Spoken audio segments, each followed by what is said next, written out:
제2장 모세의 탄생.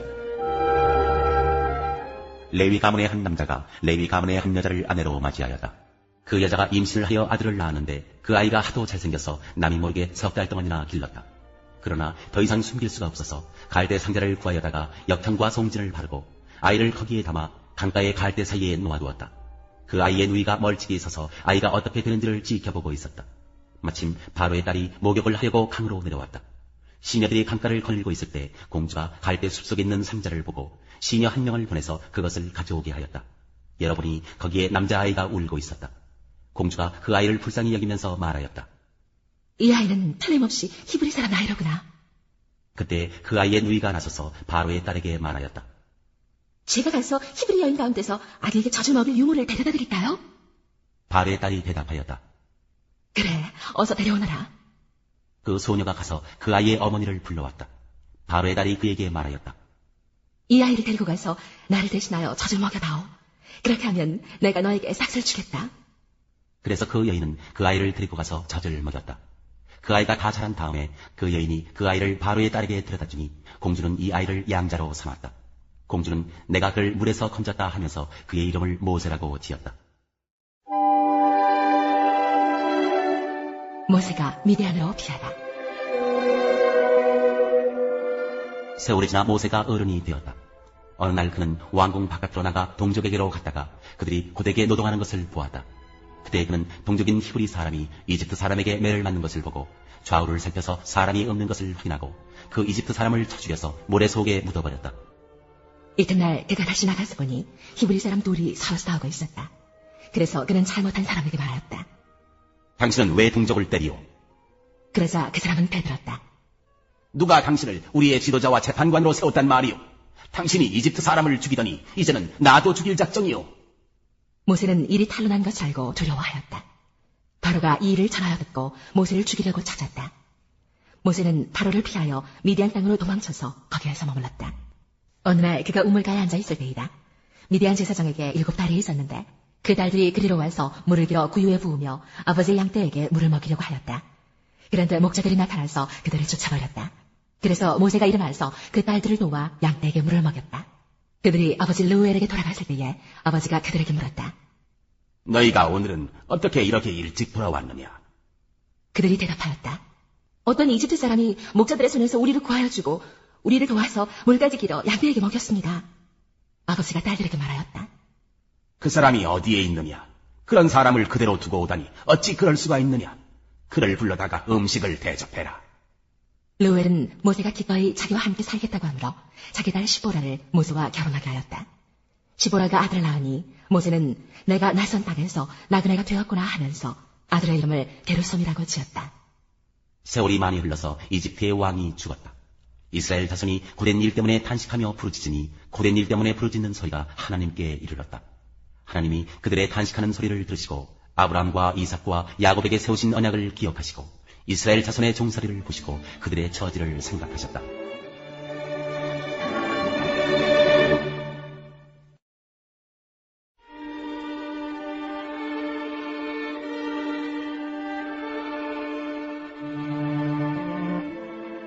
제5장 어부들을 제자로 부르시다.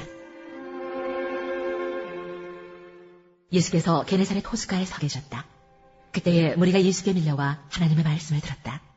예수께서 보시니 배 두 척이 호숫가에 되어 있고 어부들은 배에서 내려서 그물을 싣고 있었다. 예수께서 그 배 가운데 하나인 시몬의 배에 올라서 그에게 배를 못해서 조금 떼어놓으라고 하신 다음에 배에 앉으시어 무리를 가르치셨다. 예수께서 말씀을 그치시고 시몬에게 말씀하셨다. 깊은 데로 나가 그물을 내려서 고기를 잡아라. 시몬이 대답하였다. 선생님, 우리가 밤새도록 애를 썼으나 아무것도 잡지 못했습니다. 그러나 선생님의 말씀을 따라 그물을 내리겠습니다. 그런 다음에 그대로 하니 많은 고깃대가 걸려들어서 그물이 찢어질 지경이었다. 그래서 그들은 다른 배에 있는 동료들에게 섬짓하여 와서 자기들을 도와달라고 하였다. 그들이 와서 고기를 2배에 가득히 채우니 배가 가라앉을 지경이 되었다. 시몬 베드로가 이것을 보고 예수의 무릎 앞에 엎드려서 말하였다. 주님, 나에게서 떠나주십시오. 나는 죄인입니다. 베드로 및 그와 함께 있는 모든 사람은 그들이 잡은 고기가 엄청나게 많은 것에 놀랐던 것이다. 또한 세베대의 아들들로서 시몬의 동료인 야고보와 요한도 놀랐다. 예수께서 시몬에게 말씀하셨다. 두려워하지 말아라. 이제부터 너는 사람을 낚을 것이다. 그들은 배를 못에 댄 뒤에 모든 것을 버려두고 예수를 따라갔다. 나동 환자를 깨끗하게 하시다. 예수께서 어떤 동네에 계실 때에 온몸에 나동이 든 사람이 찾아왔다. 그는 예수를 보고서 얼굴을 땅에 대고 엎드려 간청하였다. 주님, 하고자 하시면 나를 깨끗하게 해주실 수 있습니다. 예수께서 손을 내밀어서 그에게 대시고 그렇게 하지 마, 깨끗하게 되어라 하고 말씀하시니 곧 나병이 그에게서 떠나갔다. 예수께서 그 사람에게 아무에게도 말하지 말라고 명하시고 이렇게 말씀하셨다. 가서 제사장에게 네 몸을 보이고 네가 깨끗하게 된 것에 대하여 모세가 명한 대로 예물을 드려서 사람들에게 증거로 삼아라. 그러나 예수의 소문이 더욱더 컸으니 간 무리가 그의 말씀도 듣고 또 자기들의 병도 고치고자 하여 모여들었다. 그러나 예수께서는 외딴 데로 물러가서 기도하셨다. 중풍병자를 고치시다. 어느 날 예수께서 가르치시는데 갈릴리 및 유대의 모든 마을과 예루살렘에서 온 바리새파 사람들과 율법 교사들이 둘러앉아 있었다. 주님의 능력이 함께하심으로 예수께서는 병을 고치셨다. 그런데 사람들이 중풍병에 걸린 사람을 침상에 눕힌 채로 데려와서는 안으로 들여서 예수 앞에 놓으려고 하였다. 그러나 무리 때문에 그를 안으로 들여놓을 길이 없어서 지붕으로 올라가서 기와를 벗겨 그 자리를 뚫고 그 병자를 침상에 놓인 채 무리 한가운데로 예수 앞에 달아내렸다. 예수께서 그들의 믿음을 보시고 말씀하셨다. 이 사람아, 내 죄가 용서받았다. 그래서 율법학자들과 바리새파 사람들이 말하기를 하나님을 모독하는 말을 하다니 이 사람은 누구인가? 하나님 한 분밖에 누가 죄를 용서할 수 있는가 하면서 의아하게 생각하기 시작하였다. 예수께서는 그들의 생각을 알아채시고 말씀하셨다. 어찌하여 너희는 마음속으로 의아하게 생각하느냐? 내 죄가 용서받았다 하고 말하는 것과 일어나서 걸어가거라 하고 말하는 것 가운데서 어느 쪽이 더 말하기가 쉬우냐? 그러나 너희는 인자가 땅에서 죄를 용서하는 권세를 가지고 있음을 알아야 한다. 그리고 예수께서 중풍병 환자에게 말씀하셨다. 내가 너에게 말한다. 일어나서 내 침상을 치워들고 내 집으로 가거라. 그러자 곧 그는 사람들 앞에서 일어나 자기가 놓았던 침상을 거두어 들고 하나님을 찬양하면서 집으로 갔다. 사람들은 모두 놀라서 하나님을 찬양하였으며 두려움을 차서 말하였다. 우리는 오늘 신기한 일을 보았다.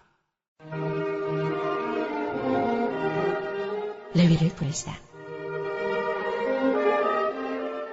그 뒤에 예수께서 나가셔서 레위라는 세리가 세관에 앉아있는 것을 보시고 그에게 말씀하셨다. 나를 따라오너라. 레위는 모든 것을 버려두고 일어나서 예수를 따라갔다. 레위가 자기 집에서 예수에게 큰 잔치를 베풀었는데 많은 세리와 그 밖의 사람들이 큰 무리를 이루어서 그들과 한자리에 앉아서 먹고 있었다. 바리새파 사람들과 그들의 율법학자들이 예수의 지자들에게 불평하면서 말하였다. 어찌하여 당신들은 세리들과 죄인들과 어울려서 먹고 마시는 거요? 예수께서 그들에게 대답하셨다. 건강한 사람에겐 의사가 필요하지 않으나 병든 사람에게는 필요하다. 나는 의인을 불러 온 것이 아니라 죄인을 불러서 회개시키러 왔다. 금식 문제. 사람들이 예수께 말하였다. 요한의 제자들은 자주 금식하며 기도하고 바리새파 사람의 제자들도 그렇게 하는데 당신의 제자들은 먹고 마시는군요. 예수께서 그들에게 말씀하셨다. 너희는 혼인잔치의 손님들을 신랑이 그들과 함께 있는 동안에 금식하게 할 수 있겠느냐? 그러나 신랑을 빼앗길 날이 올 터인데 그날에는 그들이 금식할 것이다. 예수께서는 그들에게 또 비유를 말씀하셨다. 새 옷에서 한 조각을 떼어내서 낡은 옷에다가 대고 깁는 사람은 없다. 그렇게 하면 그 새 옷은 찢어져서 못 쓰게 되고 또 새 옷에서 떼어낸 조각은 낡은 옷에 어울리지도 않을 것이다. 새 포도주를 낡은 가죽부대에다가 넣는 사람은 없다. 그렇게 하면 새 포도주가 그 가죽부대를 터뜨릴 것이며 그래서 포도주는 쏟아지고 가죽부대는 못 쓰게 될 것이다. 새 포도주는 새 부대에 넣어야 한다. 묵은 포도주를 마시고 나서 새 포도주를 원하는 사람은 없다. 묵은 포도주를 마신 사람은 묵은 것이 좋다고 한다.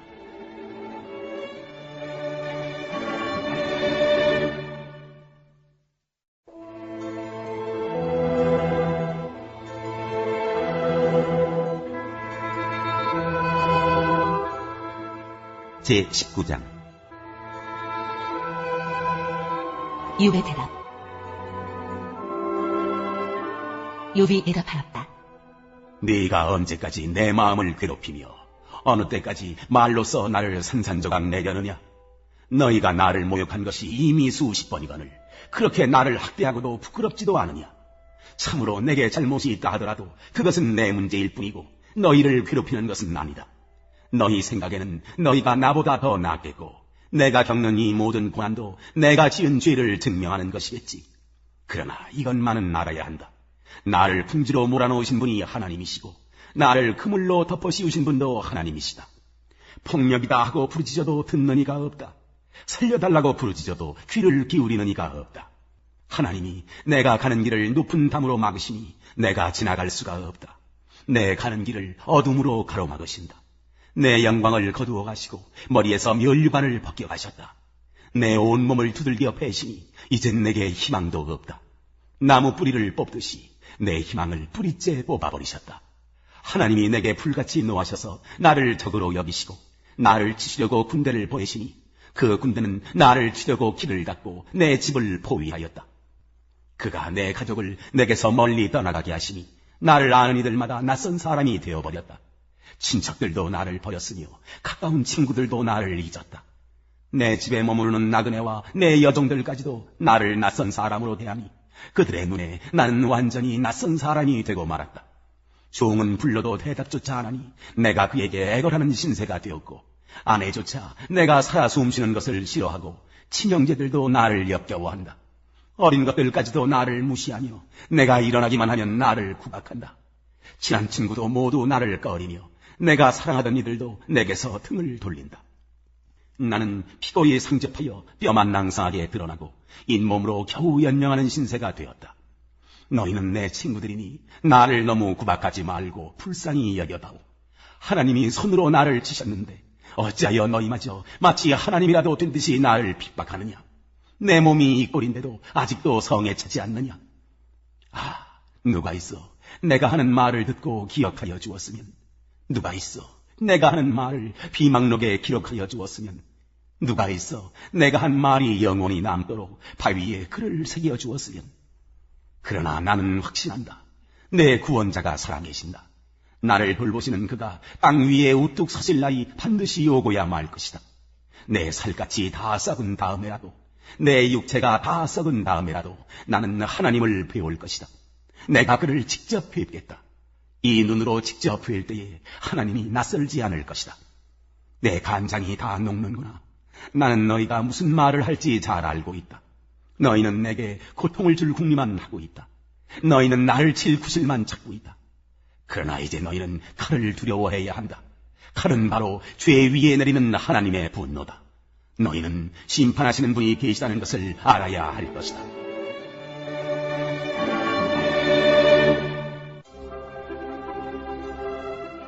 제6장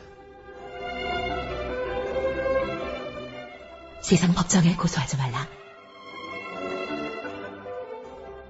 여러분 가운데서 어떤 사람이 다른 사람과 소송할 일이 있을 경우에 성도들 앞에서 해결하려 하지 않고 불의한 자들 앞에 가서 재판을 받으려 한다고 하니 그럴 수 있습니까? 성도들이 세상을 심판하리라는 것을 여러분은 알지 못합니까? 세상이 여러분에게 심판을 받겠거늘 여러분이 아주 작은 사건 하나를 심판할 자격이 없겠습니까? 우리가 천사들도 심판하리라는 것을 알지 못합니까? 그러한데 하물며 이 세상 일이야 말할 나위가 있겠습니까? 그러니 여러분에게 일상의 일과 관련해서 송사가 있을 경우에 교회에서 멸시하는 바깥 사람들을 재판관으로 앉히겠습니까? 나는 여러분을 부끄럽게 하려고 이 말을 합니다. 여러분 가운데는 신도 사이에서 생기는 문제를 해결하여 줄 만큼 지혜로운 사람이 하나도 없습니까? 그래서 신도가 신도와 맞서 소송을 할 뿐만 아니라 그것도 믿지 않는 사람들 앞에 한다는 말입니까? 여러분이 서로 소송을 제기하는 것부터가 벌써 여러분의 실패를 뜻합니다. 왜 차라리 불의를 당해주지 못합니까? 왜 차라리 속아주지 못합니까? 그런데 도리어 여러분 자신이 불의를 행하고 속여 빼앗고 있으며 그것도 신도들에게 그런 짓을 하고 있습니다. 불의한 사람들은 하나님 나라를 상속받지 못하리라는 것을 알지 못합니까? 착각하지 마십시오. 음행을 하는 사람들이나 우상을 숭배하는 사람들이나 간음을 하는 사람들이나 여성 노릇을 하는 사람들이나 동성애를 하는 사람들이나 도둑질하는 사람들이나 탐욕을 부리는 사람들이나 술 취하는 사람들이나 남을 중상하는 사람들이나 남의 것을 약탈하는 사람들은 하나님 나라를 상속받지 못할 것입니다. 여러분 가운데 이런 사람들이 덜어 있었습니다. 그러나 여러분은 주 예수 그리스도의 이름과 우리 하나님의 성령으로 씻겨지고 거룩하게 되고 의롭게 되었습니다.